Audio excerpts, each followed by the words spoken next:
چنانچہ مسلم شریف میں ابو ہریرہ رضی اللہ عنہ سے روایت ہے کہ الصلوات الخمس والجمعۃ الی الجمعۃ ورمضان الی رمضان مکفرات ما بینہن اذا اجتنبت الکبائر. اگر کبائر سے بچا جائے تو جمعے سے جمعہ 5 نمازیں اور ایک رمضان سے دوسرے رمضان تک کے جتنے گناہ ہوتے ہیں وہ سارے کے سارے اللہ تعالیٰ معاف فرما دیتے ہیں. چنانچہ کنز العمال میں لکھا ہے کہ اذا سلمت الجمعۃ سلمت الایام. جمعہ اگر اچھے انداز سے کسی نے گزار لیا تو باقی دن بھی اس کے اچھے گزر جائیں گے. وَإِذَا سَلِمَ رَمَضَانُ سَلِمَتِ السَّنَةُ. اور جس نے رمضان اچھے انداز سے گزار دیا آنے والا پورا سال اس کا اچھا گزار دیا جائے گا. امام ربانی مجدد ثانی رحمۃ اللہ علیہ اپنے مکتوبات میں فرماتے ہیں کہ یہ رمضان کا مہینہ آنے والے سال کا ایک نمونہ ہوتا ہے. جس انداز سے بندہ گزارتا ہے اللہ تعالیٰ بقیہ سال انہی اعمال کی توفیق عطا فرما دیتا ہے. مثال کے طور پہ ایک نوجوان اگر چاہتا ہے کہ میں اپنی آنکھوں کا پرہیز کروں، غیر محرم سے اپنی آنکھوں کو بچاؤں، تو وہ رمضان میں اس کی مشق کر لے. اگر پورا رمضان غیر محرم سے نظر بچا لی بقیہ پورا سال اللہ اس کو توفیق عطا فرما دیں گے.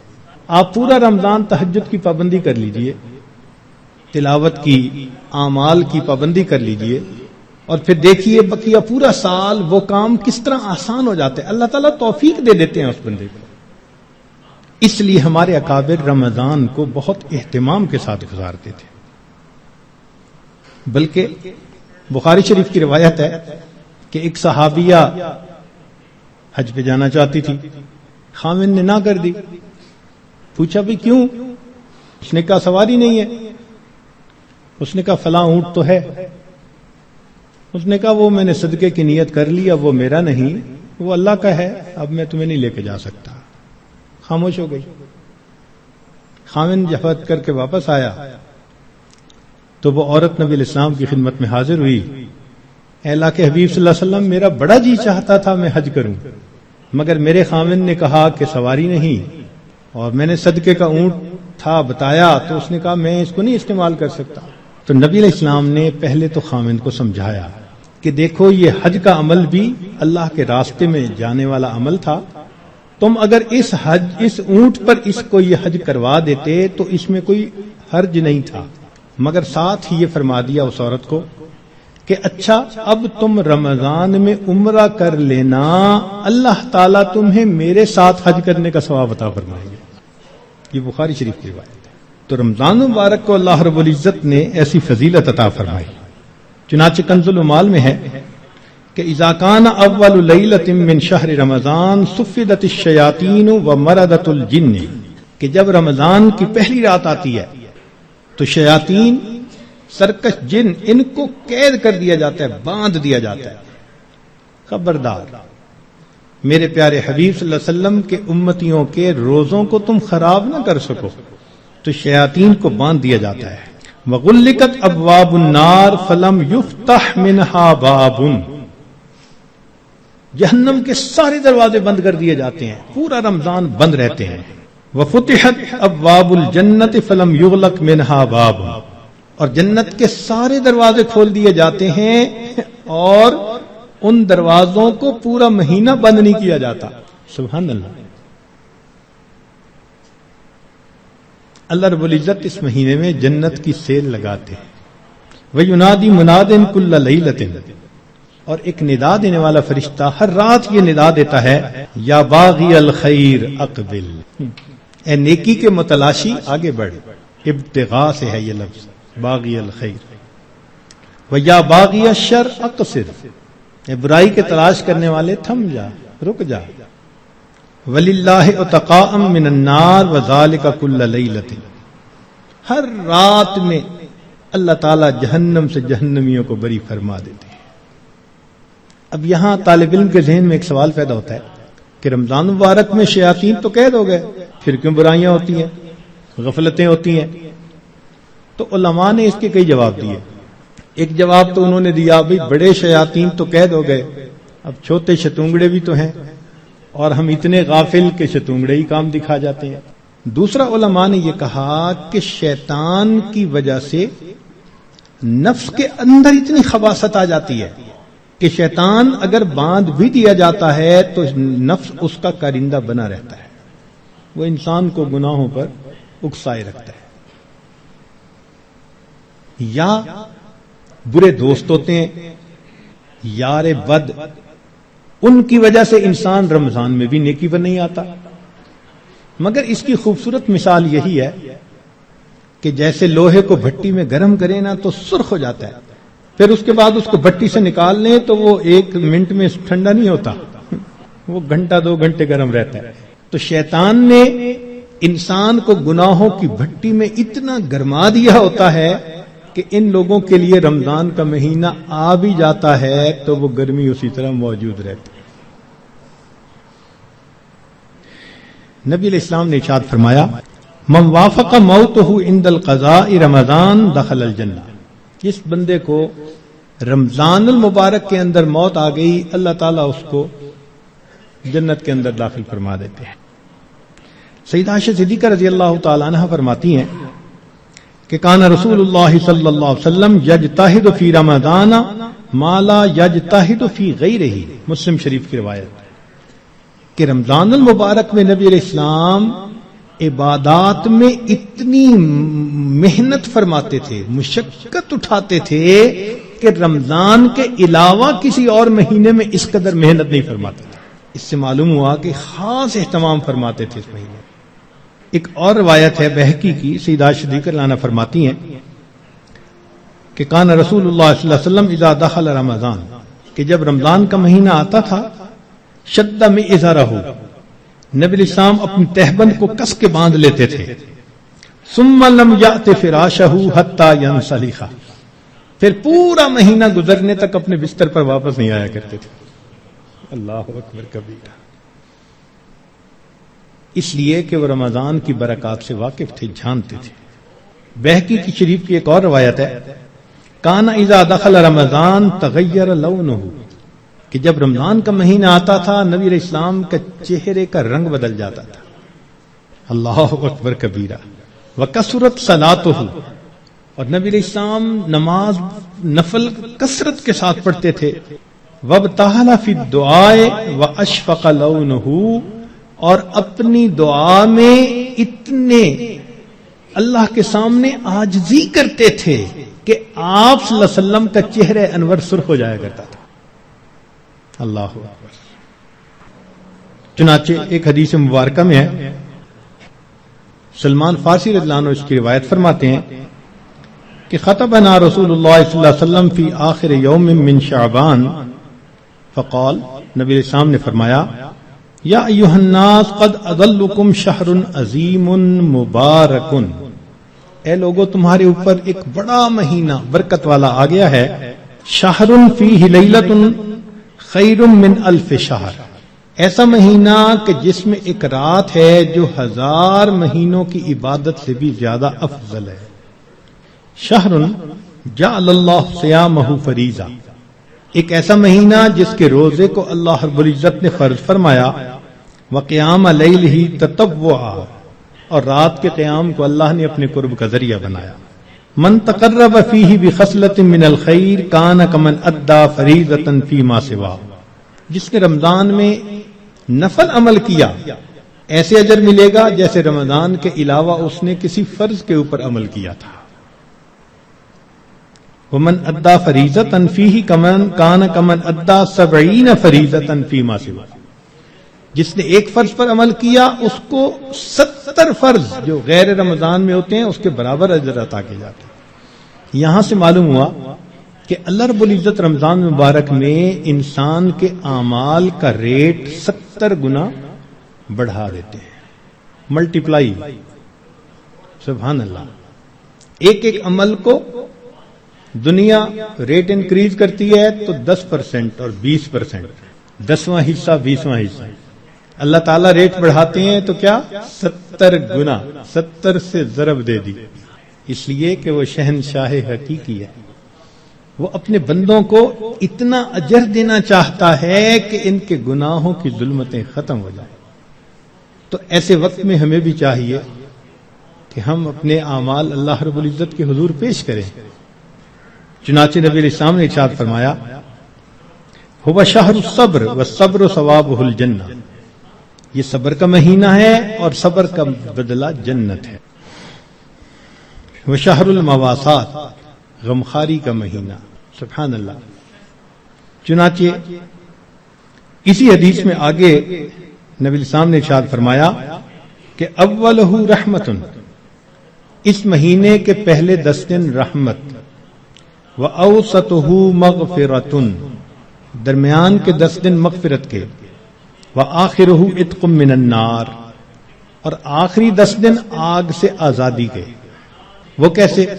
علماء نے اس کی بہترین تفسیر یوں کی کہ کچھ وہ لوگ ہوتے ہیں کہ جو پہلے سے ہی نیکوکاری کی زندگی گزارنے والے ہوتے ہیں، گناہوں سے بچتے ہیں، تقوی طہارت کی زندگی گزارتے ہیں، تو ان کے لیے تو رمضان رحمت کی خوشخبری بن کے آتا ہے، تو پہلے 10 دن میں ہی ان کے درجے بلند ہو جاتے ہیں. اور کچھ ایسے بھی ہوتے ہیں کبھی نیکی کر لی کبھی خطا کر بیٹھے. تو ایسے لوگ جب رمضان کے پہلے 10 دن گزار لیتے ہیں تو اس میں ان کے جو گناہوں کی ظلمت ہوتی ہے اس کو اللہ تعالیٰ ختم کر دیتے ہیں. چنانچہ اوسطہ مغفرتن، ان کے لیے درمیانی 10 دن مغفرت کا پیغام بن جاتے ہیں. اور کچھ بہت زیادہ غفلت میں رہنے والے، اگر 10 دن سے ان کا کام نہیں بنا تو 20 دن سے ان کا کام بن جاتا ہے. چنانچہ جب 20 دن کی برکتیں ان کے دل کو دھو دیتی ہیں تو آخرہ عتق من النار، آخری اشرہ ان کے لیے بھی آگ سے آزادی کا اشرہ بن جاتا ہے. معلوم ہوا کہ اس مہینے میں تھوڑا غافل ہو یا زیادہ غافل، ہر بندے کی مغفرت کا اللہ تعالیٰ انتظام فرماتے ہیں. ہاں، بندے کو خود کوشش کرنی چاہیے. اگر کوئی آدمی خود ہی بے توجہ بن کر زندگی گزارے اور رمضان کا احترام ہی نہ کرے تو وہ تو پھر اپنا قصور ہے نا. ورنہ یہ اس کو احساس ہو گیا کہ مجھے رمضان مبارک کے اس مہینے میں اللہ کا قرب حاصل کرنا ہے، اس مہینے کی برکتیں اتنی ہیں کہ ایک لمحے کی برکت انسان کو ولی بنانے کے لیے کافی ہے. امام ربانی مجدد ثانی رحمۃ اللہ فرماتے ہیں مکتوبات میں کہ اے کاش پورے سال کی برکتوں کو رمضان المبارک کی برکتوں کے ساتھ وہ نسبت ہوتی جو ایک دریا کو سمندر کے ساتھ ہوتی ہے، مگر وہ بھی نہیں ہے. اس مہینے کی برکتیں اتنی زیادہ ہیں، اللہ اکبر کبیرہ. چنانچہ نبی علیہ السلام نے ارشاد فرمایا کہ وَاسْتَكْثِرُوا فِيهِ مِنْ 4 خصال، 4 اعمال اس مہینے میں زیادہ کرو. خصلتین تردون بہما ربکم وخصلتین لا غناء بکم عنہما، 2 عمل تو ایسے ہیں کہ جن سے تم اپنے رب کو راضی کرو، اور 2 عمل ایسے ہیں کہ تمہیں اس کے سوا چارہ ہی نہیں، مجبوری ہے تمہاری. اللتان تردون بہما ربکم، وہ 2 باتیں کہ جس کو ذریعے تم اپنے رب کو راضی کرو. فشہادت اللہ الہ الا اللہ وتستغفرونہ، یعنی کلمے کا ورد زیادہ کرنا، تحلیل زیادہ پڑھنا اور استغفار زیادہ پڑھنا. یہ 2 عمل اس مہینے میں خاص طور پر زیادہ کرنے کی ضرورت ہے، چونکہ اللہ کے پیارے حبیب صلی اللہ علیہ وسلم نے ارشاد فرمایا، لہذا اس بات کی اہمیت دل میں اچھی طرح بٹھانی چاہیے. تو لا الہ الا اللہ کی بھی کثرت کریں، کم از کم چند 100 مرتبہ دن میں پڑھ لیا کریں، اور ہمت والے تو 1000 دفعہ 2000. ایسے لوگ ہیں ہر دن میں رمضان کے 10,000 مرتبہ تحلیل پڑھتے ہیں. اس وقت ایسے لوگ ہیں رمضان المبارک کے ہر دن میں ایک قرآن مجید کی تلاوت مکمل کرتے ہیں. نوجوان ہیں، کما رہے ہیں. وقت تو ایک جیسا ہے ہمارا بھی اور ان کا بھی، لیکن انہوں نے یہ محسوس کر لیا کہ اس وقت میں ہم نے اللہ کو راضی کر کے ہٹنا ہے. ان کے لیے یہ سارے کام آسان. تو ہم چلو چند 100 دفعہ یا 1000 دفعہ ہی لا الہ الا اللہ کا ورد کر لیا کریں، اور اگر چلتے پھرتے عادت ڈال لیں تو سبحان اللہ کئی 1000 مرتبہ کرنا بھی آسان ہے. اور ہمارے اکابر سبحان اللہ وہاں سینکڑوں اور ہزاروں کی بات نہیں ہوتی تھی، اور لاکھوں کی بھی بات نہیں ہوتی تھی، کروڑوں کی بھی بات نہیں ہوتی تھی. کروڑوں مرتبہ سے زیادہ دل کے اوپر لا الہ الا اللہ کی ضرب لگتی تھی، کروڑوں مرتبہ سے زیادہ. دل کے اوپر کتنا نور ہوتا ہوگا. اللہ اکبر کبیرہ. اور استغفار کی کثرت کریں. اور 2 چیزیں جس کی ہمیں ضرورت ہے، ایک اللہ رب العزت سے جنت مانگیں اور جہنم سے اللہ تعالی سے پناہ مانگیں. تو اس مہینے میں یہ دعا مانگنی چاہیے، اللہم انی اسألک الجنہ وَأَعُوذُ بِكَ مِنَ النَّارِ. اے اللہ میں جنت کا سوال کرتا ہوں اور جہنم سے اے اللہ میں پناہ مانگتا ہوں. چنانچہ رمضان مبارک کا اکرام کیسے کیا جائے اس کو بھی تھوڑا تفصیل سے بتا دیں. جو احترام کرنے والے ہیں وہ تو رمضان سے 2 مہینے پہلے سے ہی دعائیں مانگنی شروع کر دیتے ہیں. رمضان سے پہلے ہی گناہوں کو توبہ کر کے باطن کا غسل کر لیتے ہیں اور پھر رمضان خوب اچھے انداز سے گزارتے ہیں. لیکن اب آخری عشرہ رہ گیا. اس آخری عشرے میں ہم گناہوں سے اس طرح بچیں جیسے احرام کی حالت میں حاجی محرم گناہوں سے بچا کرتا ہے. جو لوگ حج پر گئے ہیں نا، عمرہ پر، ان کو اچھی طرح اندازہ ہے کہ جب احرام باندھ لیتا ہے تو بالکل کیفیت ہی اور ہو جاتی ہے. پھر جنایات سے بہت بچنے کی کوشش ہوتی ہے. ہر وقت یہ احساس رہتا ہے میں محرم ہوں، احرام باندھا ہوا ہے. بالکل رمضان گزارتے ہوئے وہی کیفیت ہو، انا صائم، میں روزہ دار ہوں، رمضان کا مہینہ ہے، مجھے اس میں کوئی گناہ نہیں کرنا. چلتے پھرتے لا الہ الا اللہ کا ورد رکھیں اور کبھی کبھی پورا کلمہ بھی پڑھیں، لا الہ الا اللہ محمد الرسول اللہ. جتنا ممکن ہو سکے قرآن مجید کی تلاوت کریں، حتیٰ کہ 2-3 منٹ بھی اگر خالی ہیں تو اس کو خالی نہ گزرنے دیں. قرآن پاک دیکھ کر پڑھ لیں، اور اگر قرآن پاک پاس نہیں یا وضو نہیں تو جو صورتیں یاد ہیں کم از کم وہی پڑھ لیں. حسب استطاعت رمضان مبارک میں صدقہ و خیرات زیادہ کریں. سیدہ عائشہ صدیقہ رضی اللہ عنہا فرماتی ہیں کہ نبی علیہ الصلوۃ والسلام رمضان مبارک میں اپنے دونوں ہاتھ صدقے کے لیے کھول دیا کرتے تھے. جیسے تیز ہوا چلتی ہے اس طرح نبی علیہ الصلوۃ والسلام صدقہ، پانی اللہ کے راہ پانی کی طرح پیسہ بہا دیتے تھے. تو صدقہ و خیرات زیادہ کرنا. وعظ و نصیحت کی محفل میں روز بیٹھیں، کہیں فجر کے بعد ہوتی ہے، کہیں تراویح کے بعد ہوتی ہے، اور آخری عشرے کا سنت اعتکاف اگر نصیب ہو تو سبحان اللہ. معتکف کی حالت ایسی ہی ہوتی ہے کہ جیسے کسی کو منانے کے لیے اس کے دروازے کی چوکھٹ کو پکڑ کے بیٹھ جائے. اگر تو در نہ کھولے گا تو میں بھی در نہ چھوڑوں گا. بس نیت کر لے کہ اے رب کریم آپ کو مجھے منا کے اٹھنا ہے. واقعی دیکھا ہم نے محبت میں ایسے ہوتا ہے، اگر کبھی کوئی محبوب ناراض ہو لوگ قدموں میں بیٹھ جاتے ہیں. بیٹے سے باپ خفا ہو آ کے قدموں میں بیٹھ جاتے ہیں، ابو جب تک آپ راضی نہیں ہوں گے میں قدموں میں سے نہیں اٹھوں گا.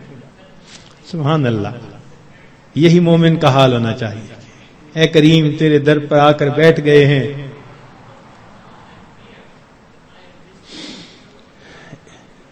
اجازت ہو تو آ کر میں بھی شامل ان میں ہو جاؤں. سنا ہے کل تیرے در پر ہجوم عاشقاں ہوگا. عشق محبت والے 10 دن فارغ کرتے ہیں اللہ کے سامنے، دن رات عبادت میں گزارنے کی کوشش کرتے ہیں، اور دعاؤں میں پھر انسان خوب عاجزی اور زاری کرے۔ اس طرح رمضان مبارک کی قدردانی کیجیے۔